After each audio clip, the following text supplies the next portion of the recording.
Hello everyone, this is Johannes. And this is Sunna. And you are watching Board Gaming Ramblings. And today we are taking a look at Discordia. This is a new game from Iron Games, designed by Bernd Eisenstein. It plays from 1 to 4 players in about 70 minutes. Discordia is a game where you are gonna be part of the Roman Empire at the peak of its greatness, and you're doing kind of Euro stuff. Yeah. Like, it's not trying to be a very thematic game, and I'm being even horribler, that's not a word, but even worse at conveying the theme.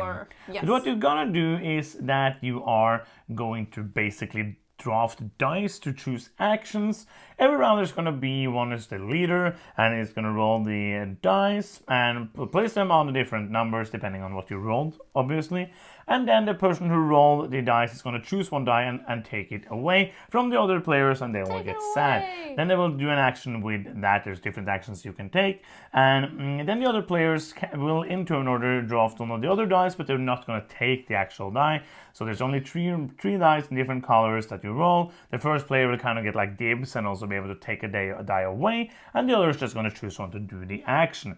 And you're going to continue doing that around the table until the round is over. You're going to play 4 rounds or less. Or less. Because the goal of this game is very different from most other games. It's actually not to get the most points. The goal of the game is to, at some point, have no workers. And you're going to get many workers which you don't want, and you're going to try to get rid of the workers by deploying them to different buildings to basically thematically send them out to do work.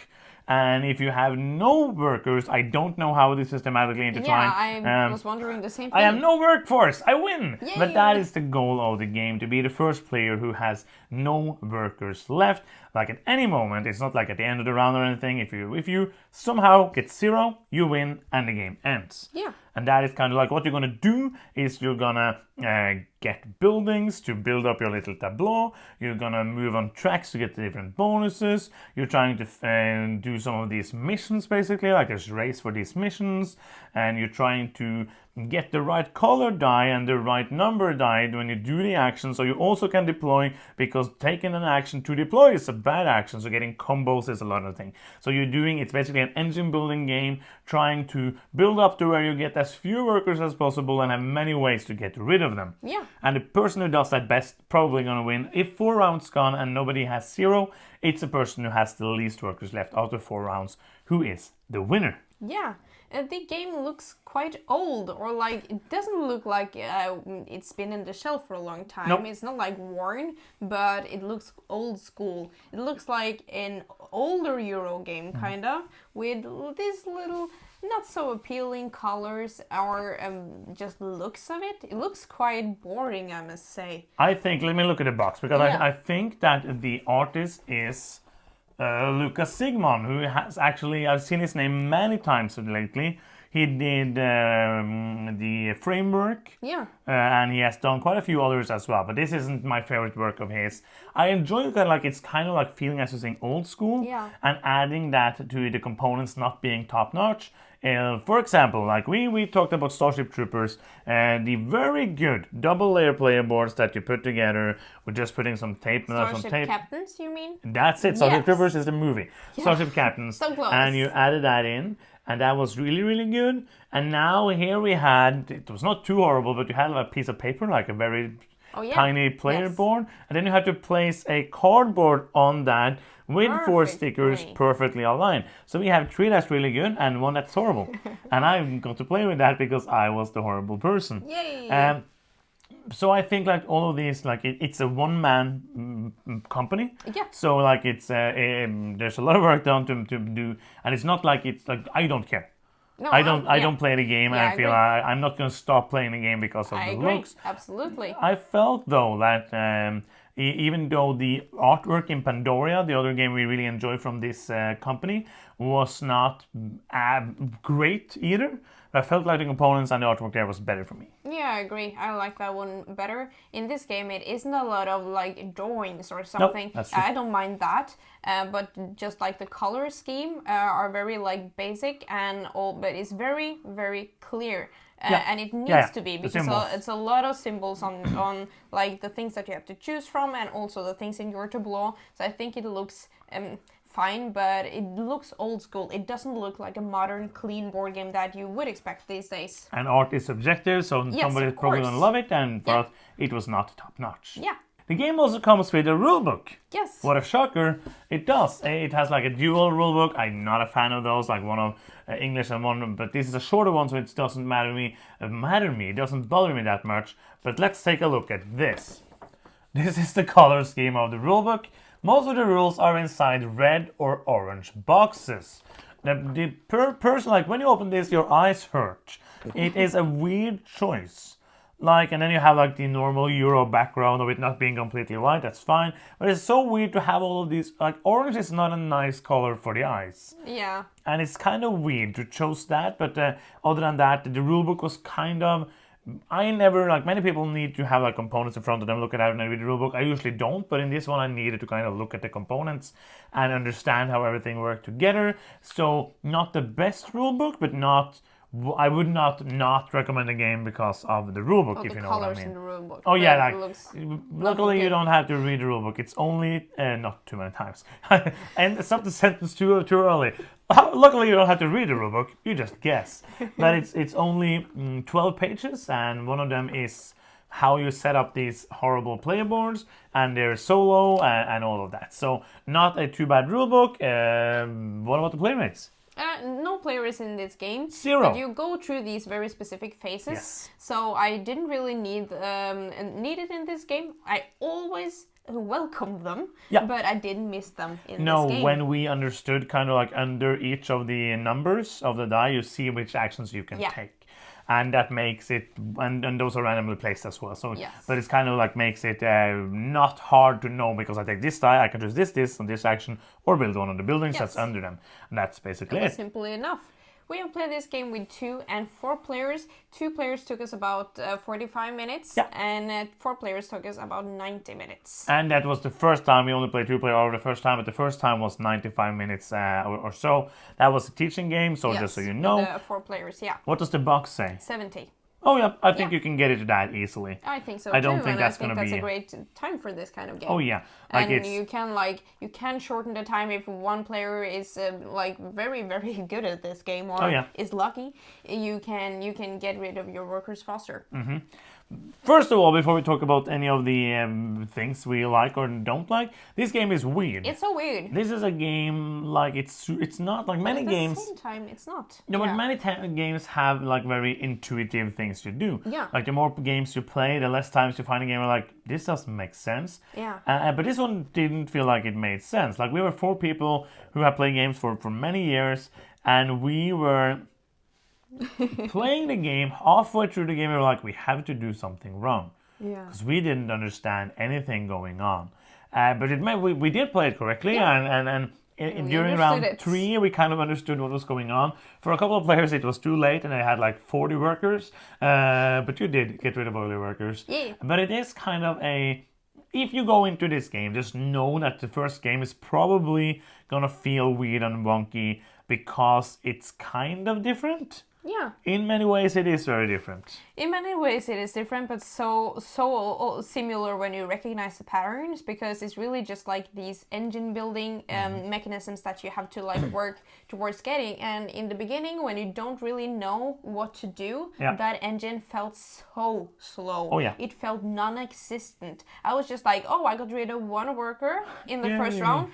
I got 14 back. 14 back. And I'm supposed to get rid of these in 4 rounds. That is impossible. Yeah. But when you know the game and you know that, okay, but everybody has a slow start, usually, and you also do cleverer things. choices in your next game, it's gonna go smoother a lot faster. So when you recognize those patterns, it doesn't feel weird and wonky anymore. But in the beginning, it was weird. Yeah, but it's still like a unique game. So unique. One thing that's unique and also feels very weird because it's different from almost every single game I ever played is that like the goal itself is to place the workers on the buildings. And with some very few exceptions, nothing happens when you place those workers on the buildings. And we're so used to like, I'm going to place this here and then I get something and I was like, I'm going to place those there. And they're there now. Nothing and, happens. and I'm going to try to place more people there to Yes. get rid of them. And that is super weird. Yeah, I agree. But I did like when you got into it, it made sense. Like the goal itself was just, to say, to have that engine building. There's different actions you can take. You can build the buildings, you can redeploy them. As I said, you can also get like some bonus deployments. And you also have these 2 tracks that you can move on that gives you abilities, makes everything smoother for you, but then you kind of use up your actions on that. So you everything is kind of like give and take. What do you want to do? There's also these what are they called? Like the evil people. They're called the German tribe. Germanic tribes, not the German tribes. The Germanic tribes who comes in and tries to attack you at the end of each round. And that is also an element where you can then build up your military to, or just ignore military like you usually do, to get bonuses. And if you don't have enough military, they're gonna take something away from you. Yeah. Well, I think that the bonus deployment that you talked a little about, getting not using actions to get people to buildings is very important in this game, and it also affects what kind of buildings that you choose to have in your tableau, because we figured out kind of late in our first game that we need to build smart to actually deploy people. So having a lot of, for example, the same dice value on the buildings, on makes the same it go, colored buildings. Yes, it makes it go a lot faster, so that you can deploy more people at the same time. And there's like, it's a dice game, so it has kind of like the luck of the roll, but it has ways to mitigate it by you can spend things to move them up and down. You start with one of them and you can unlock more of them. So I didn't feel like there was kind of like a huge luck element.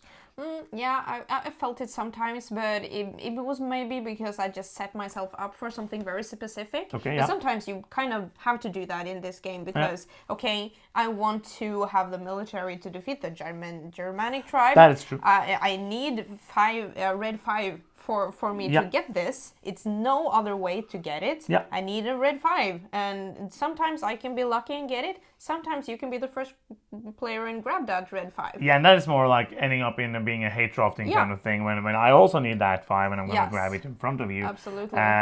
So yeah, but that is like the same as in many other games in this, so I don't feel like it's more lucky. Well, actually, I think that the luck factor in this game is something that adds to replay value, because some of the games that we played felt super smooth, but another game that we played felt like, even though we had played it before, I felt like I was a newbie again.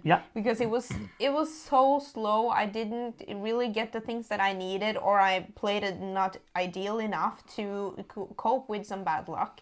But that was also really fun to try to get through that challenge. But that was kind of more of a setup thing. Like, I don't feel like it wasn't like you got unlucky and did nothing, and I got lucky and did some things. It was like, depending on if none of the buildings are the same color and number comes up, it's going to be less smooth for you as you play. And I agree with you, that made it feel like a very completely different game, because we played a couple of games back to back, and the first one we were like racing to get to and we didn't use the it's kind of like goals, the achievements, we didn't use them at all. I was like, I don't need them. I just want to get rid of all my people. And then the next time I had to work so hard to build up to be able to do better actions to get rid of all the people. And that combined with like the buildings are random, the setup of the actions are random, is going to make it feel very different each time you play. Absolutely. And I also feel like there is different strategies to go for. You can develop your board so that you can build up more things. There are these ports that when you fill them up, they're going to turn into a market, and that market is going to have room for many white workers, and there's different kind of ways to go. So I feel like it will be a game that you can play many times. And even though like your goal is the same, you can go different routes. Because you, as you said, like you get income at the end of the round. That income is horrible because that's more people. And so you have all of these symbols. You're trying to fill them up so you don't get. And you also have this other track that you can move up on in different ways to let you draw fewer. So part of the game is to get to use up your workers. But the other part that you can go hard for is to not get any more, so that you only have the ones you already have. So there's many different parts to go for, I feel like. Yeah, and also the race element of this game is fun.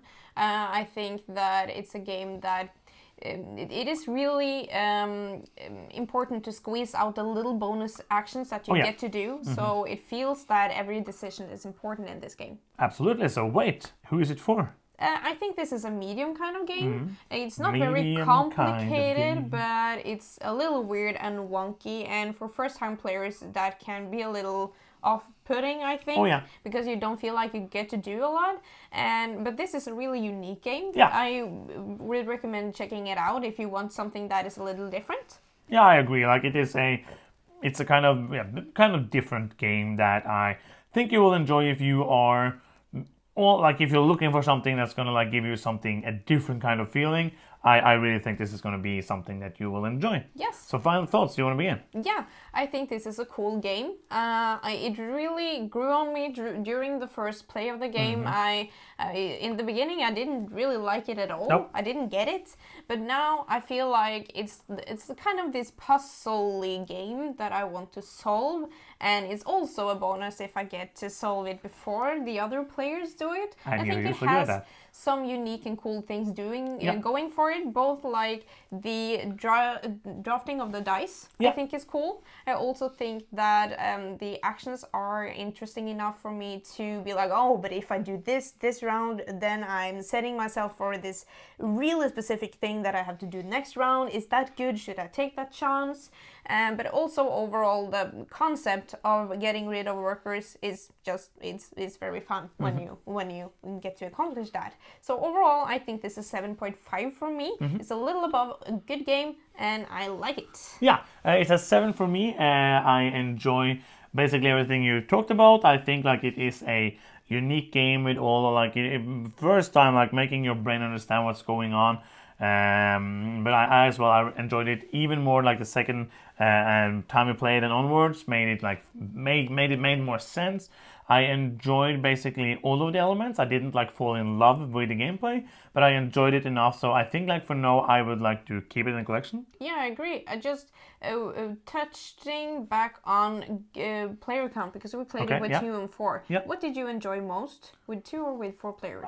I don't know because the 4-player game was the first time, that's and true. I really have nothing to base that on. Yeah, I think both were fine, is my opinion. I would buy this game to play it with both 2 and 4. Okay, so that is the end of the video. If you are still here and you have not subscribed, you can do so now. Bye. Click the subscribe button. It's fun and it's free, makes us happy, like this. If you want to do something that's not free, you can. Go to patreon.com/boardgamingramblings and support us there. And that is the end of the video. Thank you so much for watching. I'm Johannes. I'm Cinema. And you've been watching Board Gaming Ramblings, and bye-bye.